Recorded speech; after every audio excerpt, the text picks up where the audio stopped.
This video is brought to you by Cool Green Clothing. We done gone worldwide, and we coming straight out of Baltimore. And if you in town, pull up on us. We're on the block with it at 215 West Saratoga Street. And if you're not in town, go online right now at coolgreenclothing.com and make your purchase. Oh yeah, and by the way, if you ain't cool and getting the green, you're in the way. And that's just basic. What's going on, YouTube fam? It's your boy Tony 2 times, and we back with another episode of the Baltimore Way, man. Before I start, be sure to tap that like button. Definitely watch this video to the end so you can hear the full story and all the details in the case.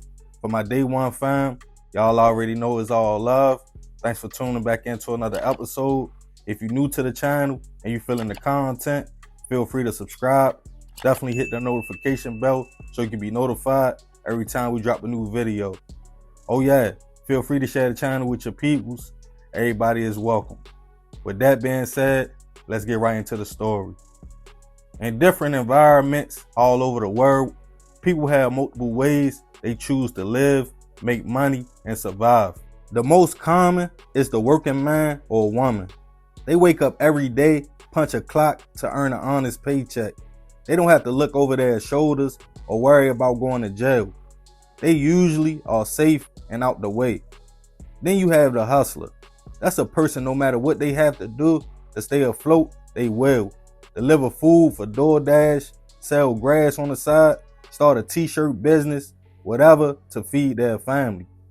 As you go down the list, you hit people that choose the streets to earn a living. Whether it's all they know or the traditional route of working for years, retiring, and living off a pension just doesn't sit right with them. They rather fast money. For most, they might start off trapping, grab a pack, make a few dollars with the ultimate goal of being successful at what they are doing, and eventually moving up the ranks to being the plug. But then you have the stick-up boys. Their job is just to wait for somebody else to go make the money or get the pack, and they simply just come and take it. In most cases, they are already in the mix. They know who has what deals are being made behind the scenes. It's like an underground network. Some would consider that the lowest of the low though. A person who has no hustle, they just take from others.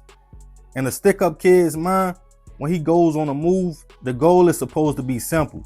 Give me the money, nobody moves, nobody gets hurt. But it barely ever happens just like that. And on this episode of the Baltimore Way, we'll be taking it all the way back to 2015 to discuss the case of a stick-up crew night out here in Licks that took a crazy turn in a Baltimore motel room. Back in 2015, 38-year-old Aaron Burrell was navigating life in Baltimore. Aaron did a lot of things to survive, whether working, selling product from time to time, or being protection for the young ladies who chose to become escorts to make sure they were safe and their clients stayed in line. One of his homegirls at the time was a young lady who we will call Shay for the sake of the story. Shay was struggling with addiction, and to fund her vice, to make sure she had enough to get out the gate every day, she would rent rooms and see dates. One of her spots was Pulaski Highway, in which is a stretch of motels with decent rates and prices, so she could make more profit and not have to kick out much for the room. Her room of choice was the Regal Inn, in which for Aaron, it was a double win when he was with her. A lot of the tenants that stayed in the rooms had addictions, so he could get off whatever he was selling, make a few dollars, and make some more money from Shay, making sure she was good while doing her thing. On another side of town was 3 men. At the time, 33-year-old Nathaniel McKnight, 29-year-old Telly Williams, and the youngest 21-year-old Ciante Parnell. The 3 men were considered to some as a stick-up crew, all living in different parts of the city. So they would find out what was going on around their way, who was selling what, and go out together and rob on a regular. Somewhere in the mix, Nathaniel had met Shay. The young lady explained her profession to him, and he even slid on her a few times. He peeped the scene, saying she was making a few dollars, but that wasn't enough for him and his team. But Aaron had to work and was jamming, so that's who his eyes was on. After seeing him shake and bake in multiple motel rooms on Pulaski, not just the Regal, the Siesta, and the Executive. He asked Shay what her peoples was selling, cause he might want to cop something, and she said everything. That was enough for Nathaniel to bring the move back to the team.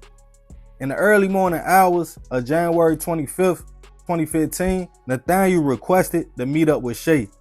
Thinking it would just be him like usual, she agreed, and her protection urn was also there. He usually stepped out the room when her dates pulled up, but this time, when Nathaniel told her, like, yo, I'm outside, she was surprised to open the door and see 3 men with guns in their hands. The crew instantly went to urn. They told him to strip and take everything off before they started beating the man. Nathaniel tied up Shay, then they tied up Earn with a telephone cord and told them both to lay on the bed. After taking all the money from him and Shay and Earn's pack, a single gunshot went off in the room and the men fled. Baltimore County Police was called to the location. When they arrived to the room, they found Earn tied up, suffering from a single gunshot wound to the forehead. He was rushed to a local hospital, but unfortunately, he wouldn't survive his injuries. Shay was able to give police a phone number and name of the man she was supposed to be seeing and told them it was a robbery. It wouldn't take long for the homicide to hit the streets, and informants that knew the crew came forward. One of them stated they was talking to one of the men and heard them say, like, yeah, yo, we ran up in the room, everything went smooth, we was leaving, but then Telly turned around and shot him in the head. With that, all 3 of the men were tracked down and taken into custody, charged with robbery and first-degree hit. As their cases started making their way to trial, Nathaniel and Ciante decided they would take it all the way, but Telly decided to cop out, admitting the state had enough evidence on him for a conviction. For his role as the shooter, he received 80 years. Nathaniel's trial was longer, as the prosecution pointed to him as the mastermind who made the fatal call. The jury agreed, and he was found guilty and sentenced to life without the possibility of parole.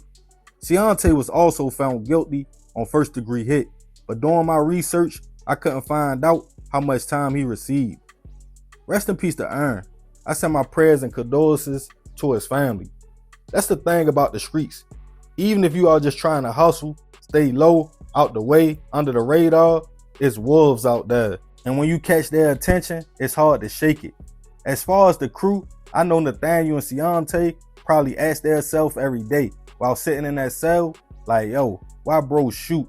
In reference to Telly. They had the money and product and was out the door. But that's the thing. When you pick up them guns and go on a lick, you never know how it will end and play out. Thinking it's easy, go get the money and go. But some people buck the robbery. Some got guns themselves. I even know somebody who lost their life robbing somebody under the influence, drinking, and the person who they was robbing was able to take the gun, and the robber ended up being the victim. It's a dangerous game, especially if you are with a crew. You don't know what the next man will do. But I want to leave this one open for discussion. Y'all let me know y'all thoughts on the situation. Leave it in the comments. Yeah, man, crazy story. Rest in peace, that man. But yeah, I ain't gonna talk too much more about this one. I appreciate you if you made it to the end. Y'all let me know what y'all think about the situation. It's your boy Tony 2 times. This is another episode of the Baltimore Way. Y'all already know it's all love, fam. I'm out.